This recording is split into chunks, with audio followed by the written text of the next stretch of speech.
मीरा भाईंदरमधील मराठी मोर्चा रोखण्याचा प्रयत्न भोगला। पोलीस आयुक्त मधुकर पांडेंची तडकाफडकी बदली। निकेत कौशिक नवे आयुक्त असणार। फडणवीसांनी महासंचालकांना आंदोलनासंदर्भात केली होती विचारणा।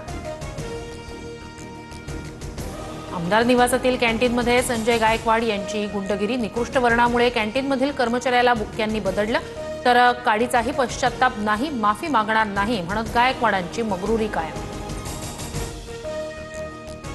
मुख्यमंत्री फडणवीसांनी संजय गायकवाडांचे कान टोचले। आमदारांना मारहाण करणं चुकीचं, सभापती अध्यक्षांनी कारवाईचा निर्णय घ्यावा, फडणवीसांच्या सूचना। आमदार निवासातील मारहाण प्रकरणी एकनाथ शिंदेंकडून आमदार संजय गायकवाडांना समज। कुणालाही मारहाण करणं योग्य नाही, शिंदेंची प्रतिक्रिया।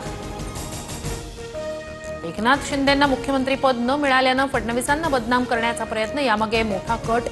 शिंदेंच्या शिवसेनेवर उद्धव ठाकरेंचा मोठा आरोप। राज्य सरकारच्या बहुप्रतीक्षित जनसुरक्षा विधेयकाचा मार्ग मोकळा। समितीचे अध्यक्ष चंद्रशेखर बावनकुळे उद्या सभागृहात विधेयक मांडणार। विरोधकांच्या भूमिकेकडे लक्ष। विना अनुदानित शिक्षकांच्या आंदोलनाला अखेर यश। अधिवेशन संपल्यानंतर 18 तारखेला 20% वाढीव पगार खात्यात जमा होणार। मंत्री गिरीश महाजन यांची आंदोलनस्थळी घोषणा। शिक्षकांच्या या परिस्थितीला सतेज पाटील, तुमचं सरकार जबाबदार। विना अनुदानित शिक्षकांच्या आंदोलन प्रश्नावरून मुख्यमंत्री फडणवीसांचं मवियाकडे बोट। मवियानं सरसकट विना अनुदानित संस्थांना परवानगी दिल्याचा आरोप। गुजरातमध्ये महिसागर नदीवरील पूल कोसळून दुर्घटना। 5 वाहनं नदीत पडून 10 जणांचा मृत्यू। वडोदरा आनंदला जोडणारा रस्ता बंद।